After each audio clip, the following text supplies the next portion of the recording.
Well, it's probably based on that then. Yeah. I'm assuming. Yeah. But watch Big Short, watch Margin Call.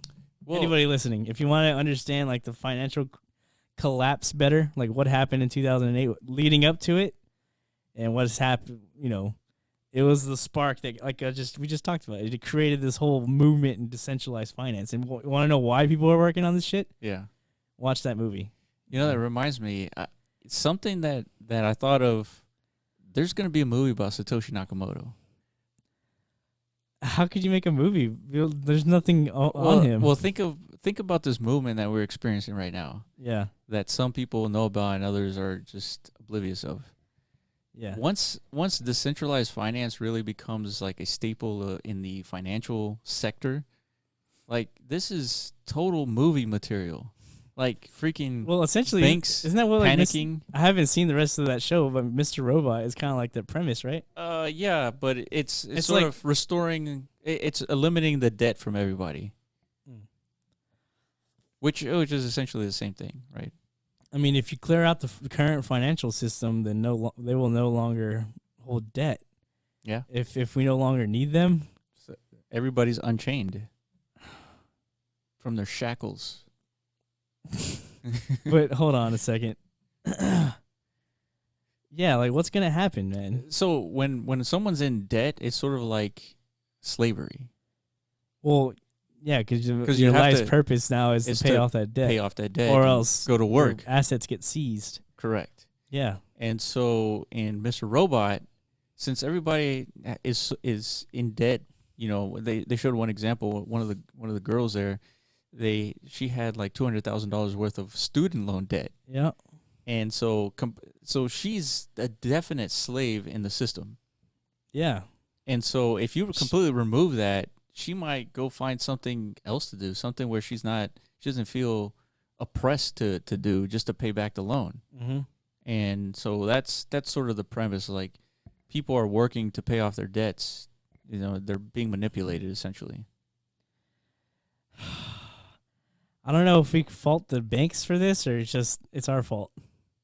Well, yeah, that's a good question. Yeah. I mean, the banks, they laid out the infrastructure just like these crypto guys are laying out for the infrastructure. Human psychology, they say we wipe out traditional banking and then all we have left is decentralized banking finance. Yeah, but the thing is, same thing's going to happen all over again. We've been groomed to get out these loans. Yeah. Go to school, get that degree. Yeah. What they're saying is go to school, get that debt so that, you become another cog in the wheel. Yeah. And so that's it. It has an effect on the mind where you think you have to get a degree, and fucking in reality, our whole childhood, in reality, beat that shit in our brains. Degrees are not as useful as they used to be. I haven't used it. I never earned a penny from my degree, and I spent like $50,000 on it. So. Do you still have student loans? Fuck yeah, I still have student loans. God damn. Shit. I wish that. Yeah, man. I'm really banking on like liberals winning one day. Yeah. Just fucking wiping my student loan debt. Because what you just said, a lot of people in our generation are enslaved to that. They're not buying houses anymore. Yeah.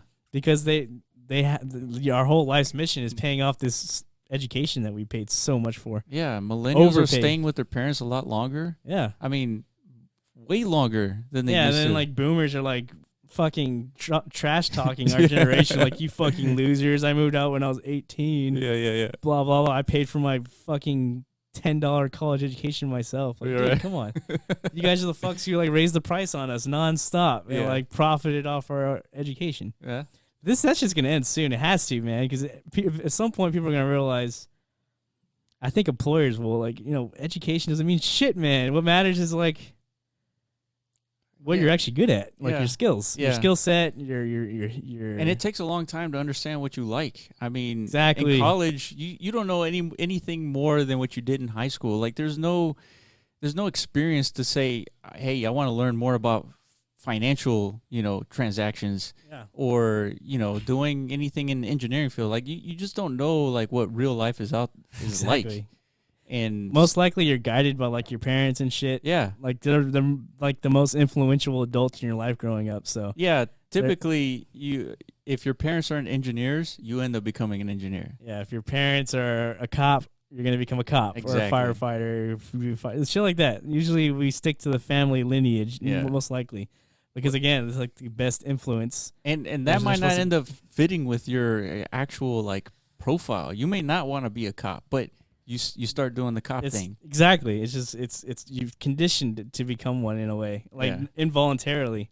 Yeah, I know tons of people like that. Yeah, like absolutely. my older brother, he does exactly what my dad does. Yeah, they work in trains and stuff. Yep. Yeah, you and your dad, engineer. Yeah, engineers. If you don't have a dad, then you're fucking lost. You gotta just figure it out on your own. You didn't have that model growing up and shit. Yeah. So that's a problem in a little way. But in a way, it's freeing. Like you said, Steve Jobs, find your own way. Yeah, Steve Jobs was adopted. Really? Yeah. So that's one motherfucker. He became a hippie and like found his own way. He did. Went out and explored. That's something I always advocate, man. Like I always say, like if the opportunity ever comes up where like I meet like some 16 or 17-year-old kid who's about to graduate high school, whatever the fuck. Like what piece of advice can I give him that like will help him for the rest of his life?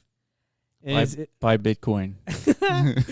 Well, besides that, the big one is, like find yourself first before making, especially college. That's like the biggest financial decision besides buying a house you're gonna make. Yeah, and that's such a hard thing to do because you're telling them find yourself. Well, what the hell does that mean? It sounds so faggy and cliche, right? Well, what I would say to the 16-year-old right now is go experience as much as you can, and don't consider school to be like the ultimate existence of right now. Yeah, you don't feel like a loser if you're like out there like working minimum wage jobs, like just hopping from job to job to job. That's just a good thing. Man. Experience, just because everyone else is in college and they have this thought in their head like, dude, I'm going to be raking it in. I'm going to be an engineer. Yeah, or I'm going to be a fucking doctor. It's like, dude, more than likely, he's not going to fucking even graduate. Yeah, exactly.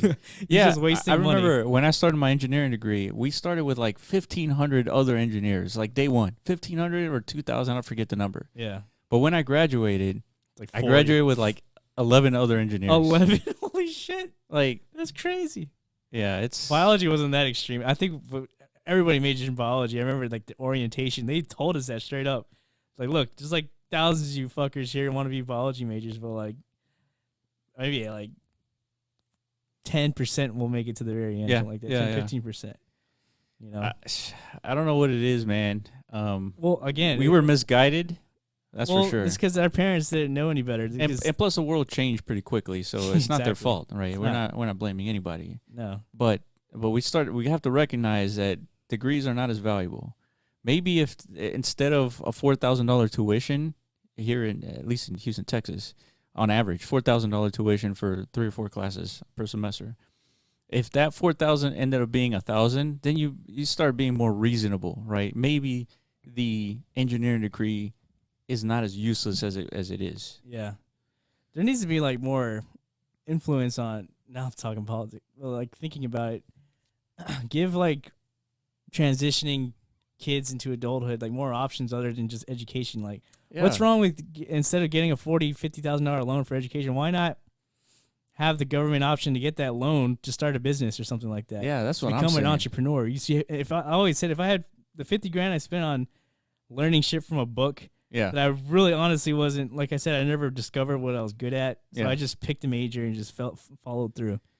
And I never had the thought in my head like, shit, dude, this is what I want to do for the rest of my life. I just did it because it was expected of me. Mm-hmm. But yeah, if I had that same access to $50,000 loan to start a business, doesn't matter what, maybe I would take a year or two to figure out what I want to do. But that would have been a much more life enriching experience. For sure. Yeah. Even if it failed, even if I went bust after like 3 or 4 years. Yeah. The only way to learn business is if you just start one. Yeah. You just got to try it. That's the only way. You got to experience it. You got to deal with the people. You got to go out there and hustle and figure out how to manage everything. Instead of like reading about inventory management, you actually do it yourself. Yeah. You figure out all the software programs and stuff. Yeah. Like, that's the way to do it. I mean, don't get me wrong. Education is good, but it has to be the right kind of education. That's true. I mean, like, if your mind is set up to be an engineer, I think you have to go to... Yeah. You have to. Yeah.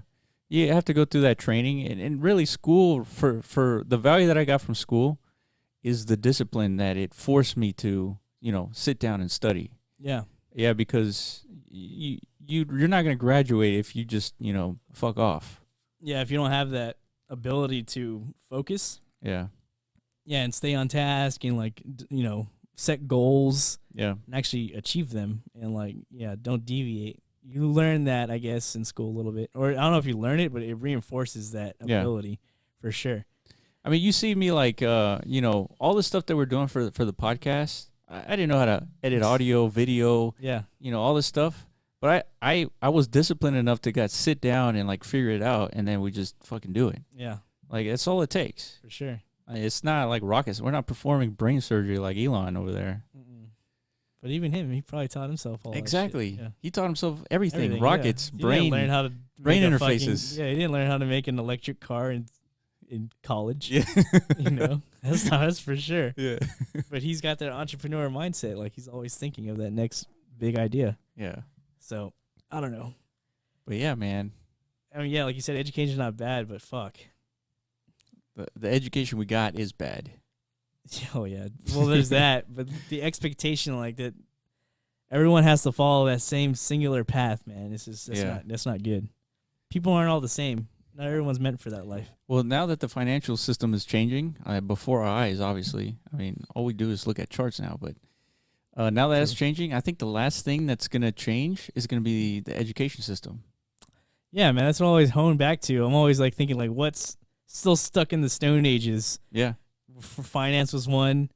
And then, I always go back to education, man. I think, that's going to be the last thing that changes it. The last kind of leaf that turns over in terms of like 20th century kind of ideologies to the 21st century. Yeah. That'll be the last one. And I thought the banking infrastructure would be the last one just because we're so dependent on it, kind of like we're dependent on oil. But it turns out, thank you, Satoshi, for changing that. Yeah, there's got to be a way we can incorporate crypto with education because crypto is all about incentivizing. Yeah, it's a game theory. Yeah. And like the biggest problem with education or like with educating children is creating that incentive for them to want to learn. Yeah. That's a bitch. Yeah, it's like I could teach you how to do derivatives, but if you're not asking me the question on, hey, I need to do a derivative to get this volume of a curve, then, I can teach you all day, but you're not going to understand it.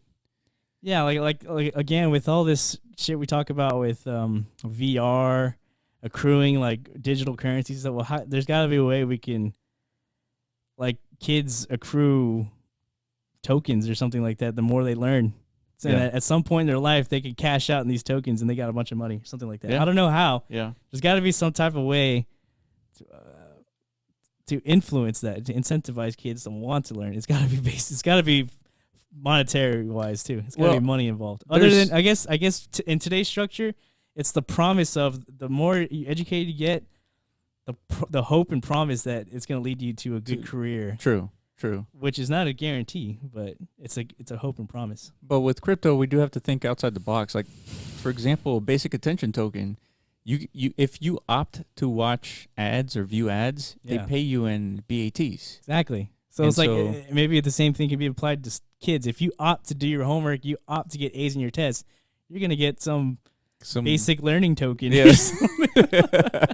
And then over your course of your whole education, you graduate, you're positive. valedictorian, you're fucking rich. Yeah, you're net and positive. Then all the kids are gonna see that and be like, "Holy shit! All I gotta do is learn, and I can graduate, and I can buy a Lambo or something." Fuck yeah, I'm gonna fucking start studying. Dude, that's brilliant, man. Right? Hell yeah, dude. I don't know how, but there's got to be a way to incentivize, because crypto or Bitcoin was created to incentivize people to create the network. Yeah, maybe industries that need a lot of help. Let's say like cancer research or just engineering industries or anything that needs the incentive to have more people look into a particular technology or industry. Yeah, they provide the money to incentivize the students to learn that industry. You mean like Google? Let's say like Google, and maybe they need some help from like a new perspective on AI engineering. So these students who are incentivized to learn about artificial intelligence early on, they get paid to learn that stuff. Yeah, like the more you learn and the more you prove that you're advancing and learning. Yeah, the more you get paid and BLTs, basic learning tokens. Whatever the fuck Yeah. you come up with. Yeah. I don't know. This guy, yeah. And then I guess, so what does Google reward for that? For financing the education, essentially? Well, they reward, like, they The reward get is to they hire get, these they get like guys. talented as fuck. Exactly. They get brilliant people. Yeah. Because the reason why they're so fucking smart now is because they were properly incentivized. Yeah. You know, there's kids out there that understand that. Like I said, it's It's- probably from proper parental guidance. Dude, we see it already today. It's called gamification. If you gamify something, Yeah. if you make a learning into a game, Yeah. the person who's learning ends up performing better because it's sort of like a game. You want to win the game. Exactly. It's And so competition. You level up, right? Yeah. It's like any RPG game. But that's like, yeah, I'm pretty sure they incorporate stuff like that. They do, like, you know, stars and stickers and shit. Like, Yeah. they make you feel good, Yeah. but nothing's better than money. Yeah, for sure. And the beauty of cryptocurrency is it is money. it works. Yeah. It facilitates, it's a proper incentive to make people do certain things. you Yeah. know? Yeah, but there's also I think there's a research done on how money and earning money affects the ability to process like problems in the real world. So, for example, people perform a task that is mundane, that is sort of repetitive, Yeah. and if you incentivize that repetitive task with money, they perform that task a lot better. Oh, fuck yeah. But if you incentivize a task that requires actual critical thinking with money, they perform a lot worse. So there's that thing. You have to balance the difference between a repetitive task versus a critical thinking task. Like a critical thinking task, such as like programming. Like an open-ended problem or like programming. Programming is Yeah. like problem solving. That's what I Yeah, always problem hear. solving with, Code. there's no correct answer. It's just Yeah. one way is better than the other. Why would more money negatively influence that? Well, because it has a psychological effect on the brain. It puts that cortisol, or it puts that pressure on the brain where Maybe- it can't properly operate. That's fucking weird. Yeah. I wonder why. Yeah, I'll show you that research that they've done. Okay. It's like an old understanding, like, Yeah, a lot of psychology is from like back in the day. Yeah. Like a lot of what we understand about human psychology is from like the 60s and 70s. yeah. I So don't the know point why. here is that money doesn't really properly incentivizes certain tasks that humans are required to do. Yeah, I would like to hear about that. I always think like money's the motivator for everything. Yeah. Money and sex. Yeah. In a way. There's nothing more powerful than those two, Yeah. as far as motivating forces in our lives. Yeah. Shit. Well, it directly affects the dopamine levels. So, Exactly. But yeah, it's maybe like but think about it. If you get paid a ton of money on something, first, you don't want to do, and second, it requires a lot of thinking, and you have to like solve like an open-ended problem. More money doesn't really help you solve that problem, right? It just creates a lot of pressure, which this affects your performance. So you're saying more money wouldn't help kids? Well, so there's a chance that it won't help. That's what I'm saying. Yeah. Okay, yeah. That's interesting. But that's something that we can't really know until we put into practice. I mean, it's a Yeah, scientific method. Exactly. You would want like maybe like just like a small district Test. or something like Yeah. that. Just apply it to a district of kids. A test group. Yeah, exactly. And let's see what happens and compare them to Yeah. traditional education system and stuff. But yeah, I don't know. That was just thoughts spilling out of my brain. Yeah. No, that was good.